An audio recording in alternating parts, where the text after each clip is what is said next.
Oi, bom dia, pessoal. Nós iremos trazer agora um assunto muito interessante, que é a parte de fisiologia humana, tá? Lembrar bem que a parte de fisiologia humana para o Enem, ela não cai em questão de memorização. Por exemplo, as cavidades do coração, quais são? Uma foto mostrando as cavidades. Isso não é, né, o modelo atual das habilidades e competências do Enem, tá certo? Bem como, por exemplo, como é o nome dessa glândula? Não, isso não é Enem, tá certo? A gente vai ver aqui a relação. Vou só lembrar para vocês, esse ano mesmo que é uma questão de vaso sanguíneo, onde você tem que saber a fisiologia do vaso, né? A questão fisiológica. Lembra também que a questão que a gente teve em outra oportunidade foi uma charge de Garfield, ele se alimentando e perguntando o modelo de doença, tá certo? São doenças associadas ao estilo de vida do Brasil, tá certo? Então, aqui está os meus dados, se alguém precisar de alguma informação, meus Facebook, o Skype, os e-mails e o meu Twitter. Tá? Eu estou à disposição de todos. Para tirar dúvida, bem como você também pode mandar para o próprio site PBVest. Nós iremos trabalhar hoje o quê? Quem não sabe, isso aqui, baixa lá no site do INEP, que é a direção do conhecimento. Nós temos o conteúdo e temos a direção do conhecimento, isto é, o que é que você tem que saber para fazer a prova? Então, isso é disponibilizado pelo Ministério da Educação. Competência de área 4, é a aula hoje. Compreender interações entre organismos e ambiente, em particular aquelas relacionadas à saúde humana. Relacionando conhecimentos científicos, aspectos culturais e características individuais. Vamos trabalhar com a habilidade 14, que é identificar padrões em fenômenos e processos vitais dos organismos, com manutenção do equilíbrio interno, defesa, relações com o ambiente, sexualidade, entre outros. Interpretar modelos e experimentos para explicar fenômenos ou processos biológicos em qualquer nível de organização de sistemas biológicos, tá certo? Nós vamos trabalhar com a parte de fisiologia inicial. Então, o que é que a gente vai ver agora? Vamos ver os mecanismos respiratórios e a ventilação pulmonar. Então, veja bem, acompanhe aqui comigo, tá? Imagine um balão ou uma bexiga. Imagine um balão ou uma bexiga, tá? Se eu colocar dentro desse balão ar, o ar vai sair para fora desse balão, ele estando aberto, porque vamos ter uma pressão total desse ar, que vai sair de onde tem maior pressão para onde tem menor pressão, de onde tem maior para onde tem menor pressão. Professor, o que é a pressão parcial que está aqui no quadro? É a pressão de cada gás isoladamente. Por exemplo, nós temos aqui o ar. Então, eu tenho oxigênio, eu tenho monóxido de carbono, tenho CO2, né, tem nitrogênio. Então, cada gás desse, a gente calcula como pressão parcial. A pressão total são todos os gases, está certo?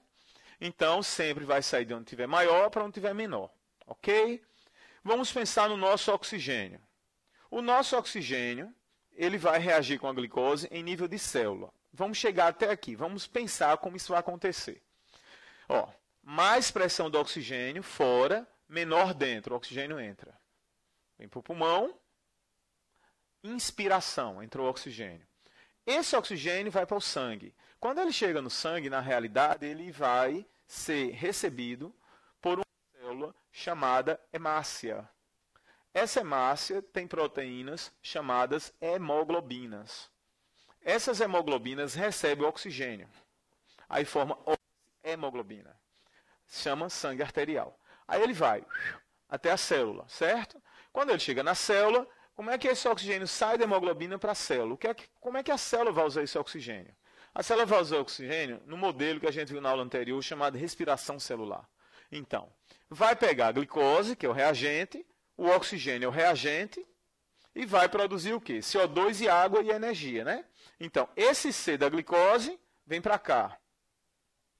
Esse O da glicose forma o CO2. Olha que interessante. Então, o gás CO2 vem da glicose. Esse hidrogênio vem para cá e esse oxigênio vem para cá. Então, o oxigênio que a gente usa vai, na realidade, formar um produto chamado água. Ok? Então, portanto, a pressão do oxigênio ela vai ser menor dentro da célula porque o oxigênio é usado. Então, sempre da maior para menor. Tá bom? Esse CO2, como ele vai ficar em maior pressão dentro da célula, ele vai sair fora através de um processo chamado de expiração. Então, veja bem. Dentro, mais CO2, fora, menos CO2, expiração. Dentro, mais oxigênio, fora, mais oxigênio, dentro menos, inspiração. Então, maior pressão interna, CO2 é botado para fora.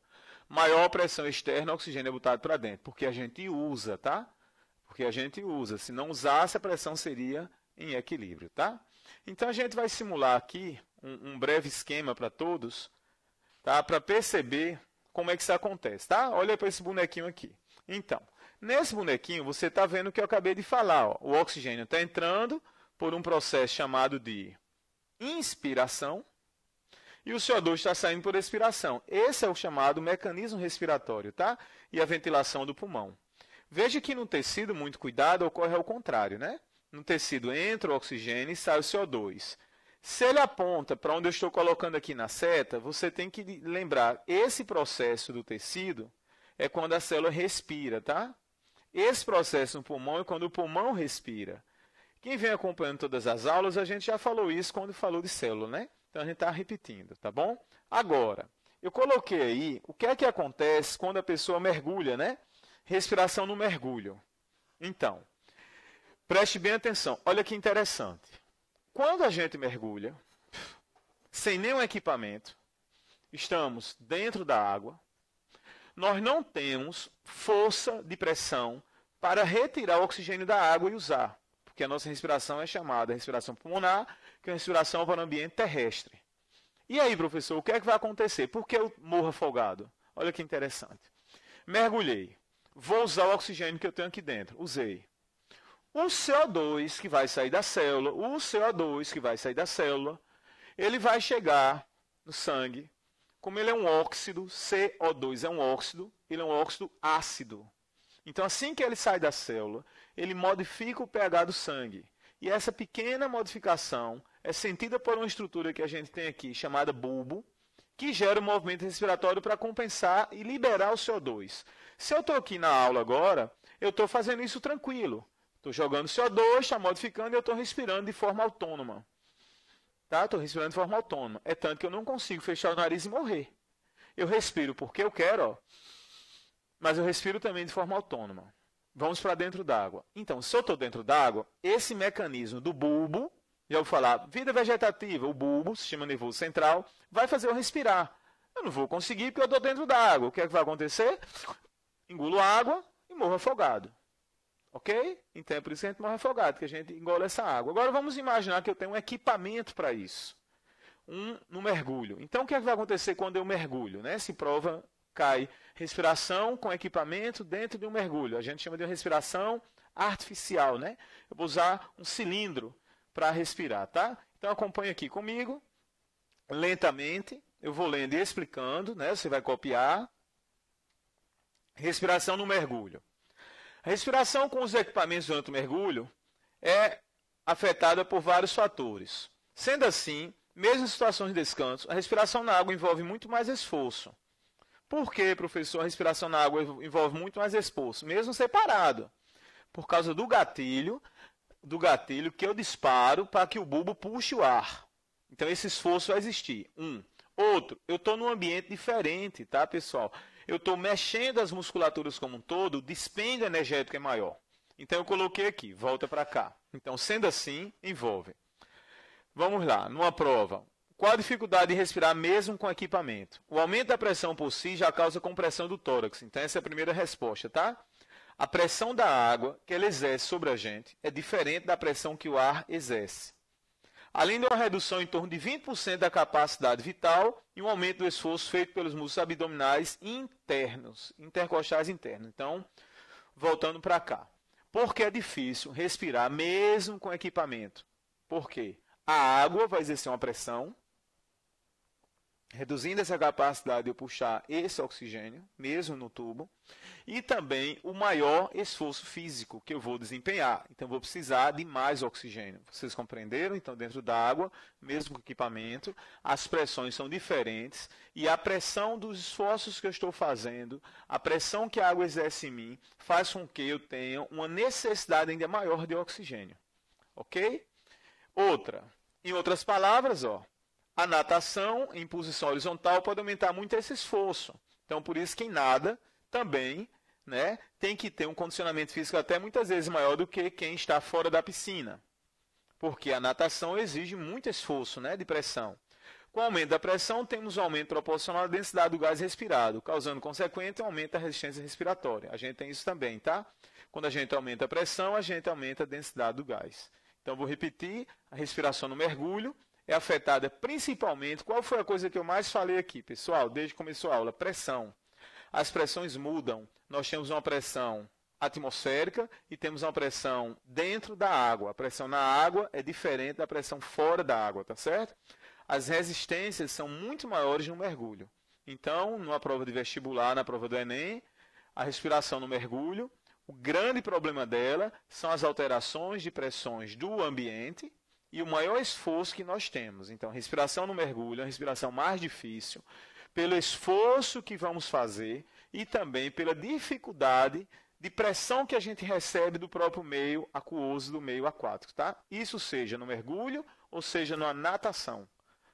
Tá bom? Lembrem bem, né? O Brasil cedia agora um modelo de esporte, futebol, mas daqui a 2 anos tem a Olimpíada. Então, vocês podem pegar a questão, né? O esforço na água é maior, então necessita maior respiração, tá certo? Então, é esse o modelo de respiração no mergulho. Eu vou repetir. O grande, né? Para o Enem, a grande importância de respiração no mergulho, vou colocar aqui o nome, a palavra-chave de respiração no mergulho para a gente vai se chamar pressão, tá? Então, pressão na água é uma pressão diferente e vamos ter também maior esforço físico. Então, vamos ser submetidos a pressões diferentes na água e maior esforço físico. Isto quer dizer que precisamos de um maior condicionamento físico, tá certo? Então, a natação, como também o mergulho, as pressões na água são diferentes e vamos ter maior esforço físico. Isso vai haver um maior consumo de oxigênio, então, portanto, precisamos ter um nível de oxigênio suficiente, senão sentimos esse sintoma de afogamento. Ok? Então, está aí a respiração no mergulho. O próximo aspecto também ligado ao dia a dia é a hematose. Tá? Então, você tem aí logo em seguida, o que é hematose? O que é hematose? Hematose é o seguinte, ó. Você vai chegar lá no pulmão, você vai ter um modelo anatômico chamado de alvéolo, e esse alvéolo, que você, inclusive, eu coloquei aí, ó, alvéolos, o que é que vai acontecer? Ele tem aqui um vaso sanguíneo, perto do alvéolo, chamado de capilar. Então, o oxigênio desse alvéolo, ele vai passar para o capilar. E o CO2 vai sair. Lembra do início da aula? Essa troca vai existir sempre por diferença de pressão parcial. O que é pressão parcial, professor? É a pressão do gás e não de todo o conjunto. E isso vai ser chamado de hematose. Ó. O oxigênio entra, o CO2 sai. Isso é hematose. Hematose. Por que saber hematose? Para não confundir com isso aqui. Não confunda. Ó. Isso aqui é diferente do que vai acontecer numa célula. Então, eu tenho aqui novamente o capilar, sistema circulatório fechado. E eu tenho aqui a célula. Então, na célula, o oxigênio ele vai para a célula para usar com respiração e o CO2 entra aqui. Então, olha a diferença. Hematose no pulmão, diferença de pressão parcial. Aqui também diferença de pressão parcial, mas o que chama atenção é que no pulmão, ó, o oxigênio passa para o capilar, é recebido pelas células e o CO2 sai fora. Inspiração, expiração, hematose. Na célula não é assim. Na célula, o oxigênio sai do vaso para a célula respirar, e o CO2 entra no vaso. Respiração celular, respiração pulmonar, hematose, pulmão, produção de energia em nível de célula, tá? Vamos revisar aqui na imagem. Então, ó, observe na imagem, eu cheguei a mostrar aqui, ó, nesse desenho, observe aqui embaixo que eu coloquei até as expressãozinhas, tá? Tá pequeno, mas o que importa nesse momento é você saber que ela existe a diferença. Então, o ar entrou, chegou no alvéolo e vai haver a troca.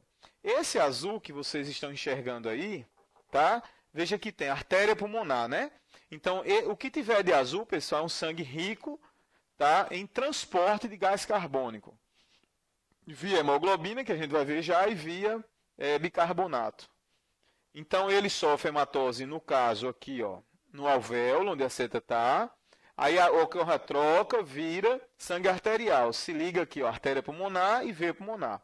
A veia é um vaso de chegada no coração. São vasos aferentes.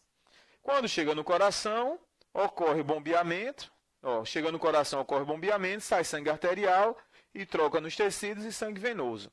Então, a artéria pulmonar leva sangue venoso para o pulmão, ocorre hematose. A veia pulmonar, olha as pressões, sangue arterial, coração, bombeia para o corpo. Nas células acontece o mecanismo contrário, tá certo? Só chamar atenção nisso. Professor, eu preciso memorizar o nome dos vasos? Não, não precisa memorizar o nome dos vasos, tá?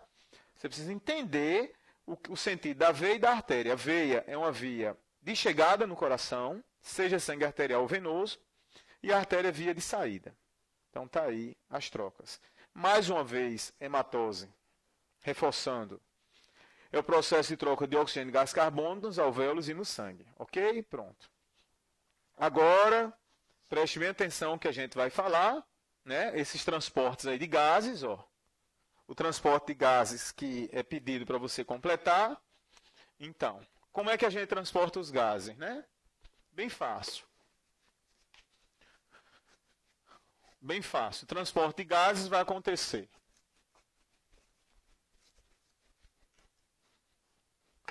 O oxigênio vai pela HB hemoglobina com o oxigênio. Aí chama oxihemoglobina. O CO2, uma parte vai também com hemoglobina.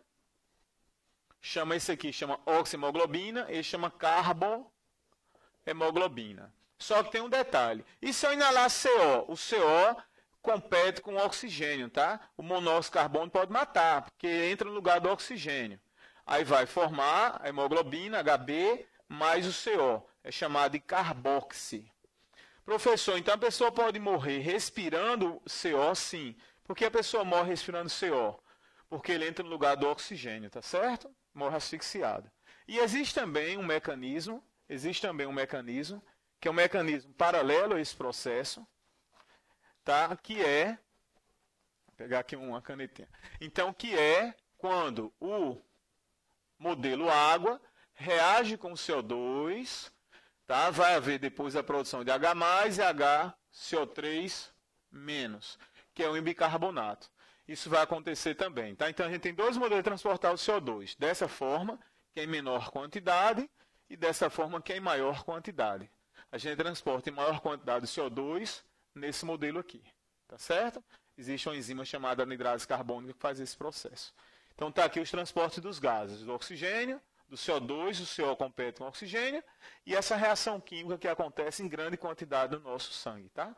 Essas são as formas que a gente tem de transportar os gases. Então copia aí, ó, oxigênio, CO2, CO.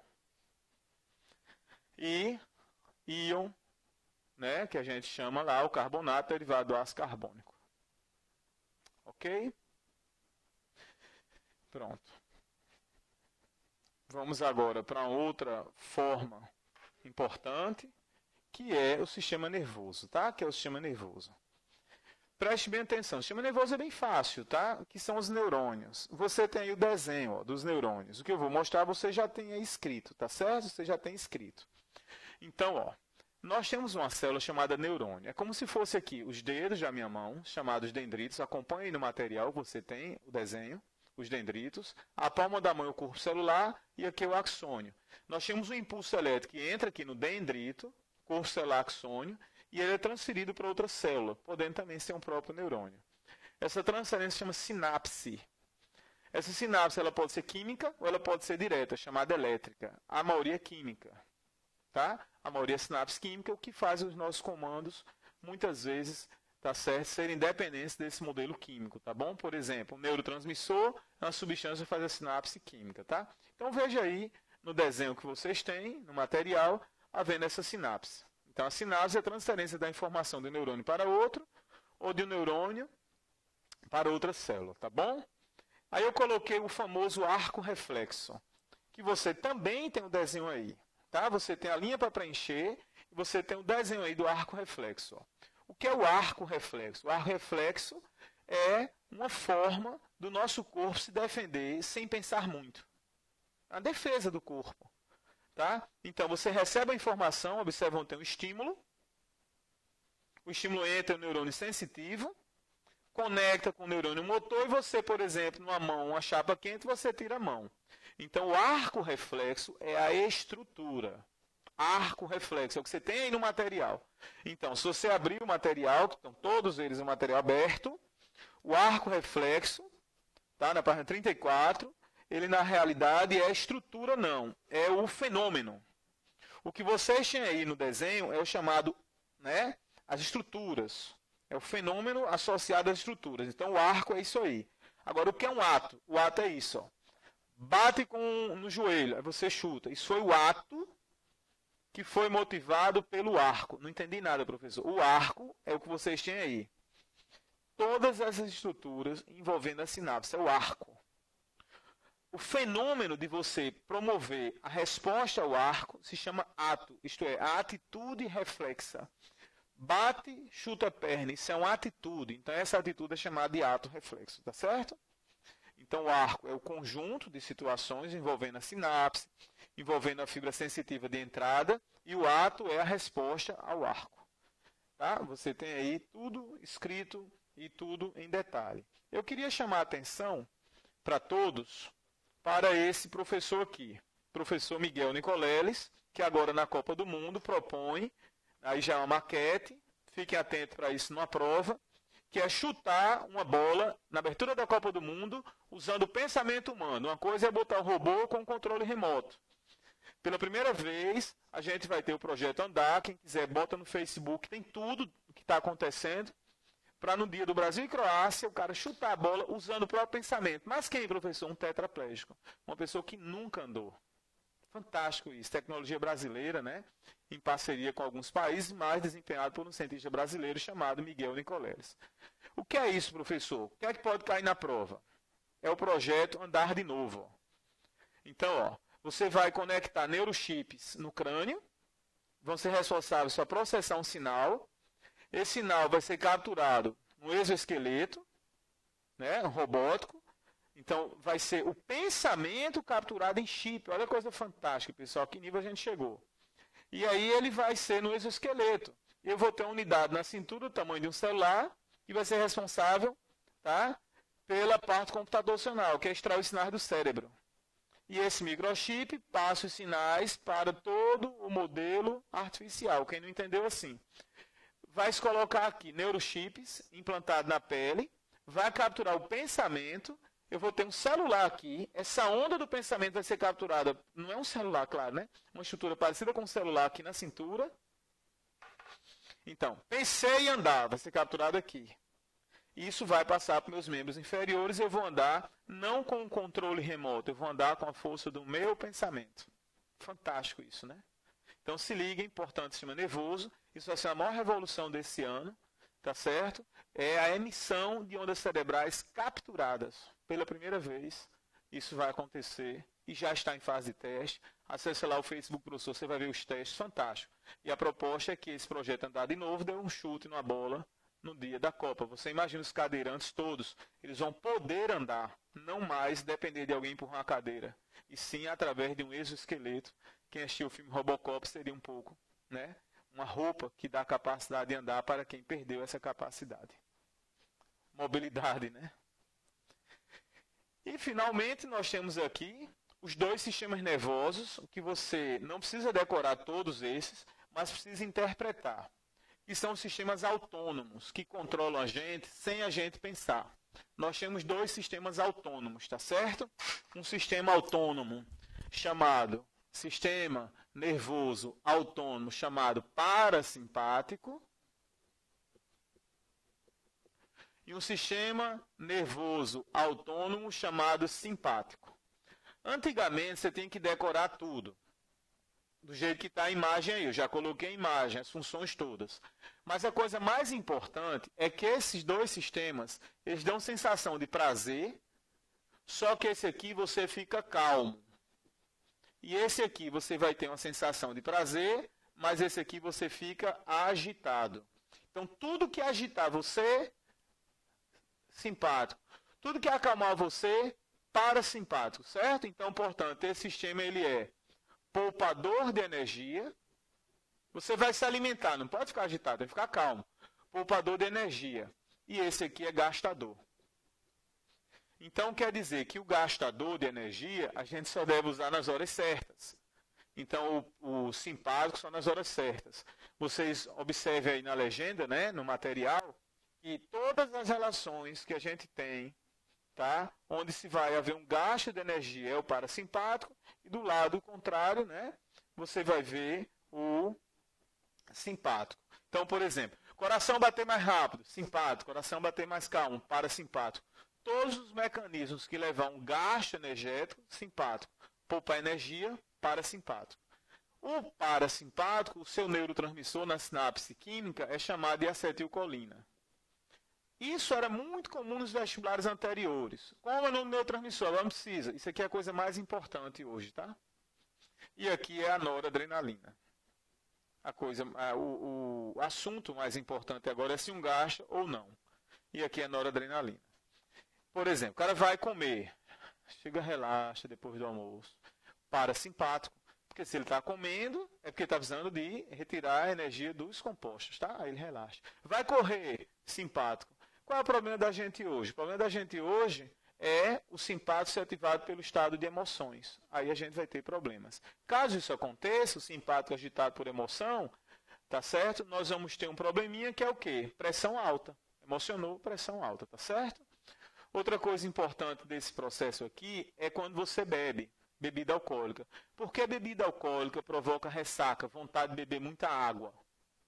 Por quê? Tá? Então a resposta está aqui. Nós temos um hormônio chamado ADH.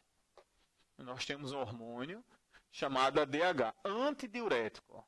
ADH se chama antidiurético. Então ele evita perder água, ele provoca retenção de água no corpo.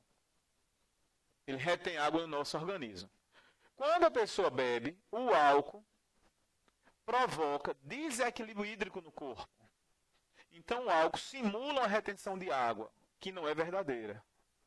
Tá? É só porque você bebeu, o álcool é soluto, não sei se vocês lembram da química, soluto e solvente. A água é solvente. Colocou álcool, é soluto, aí passa a reter mais água.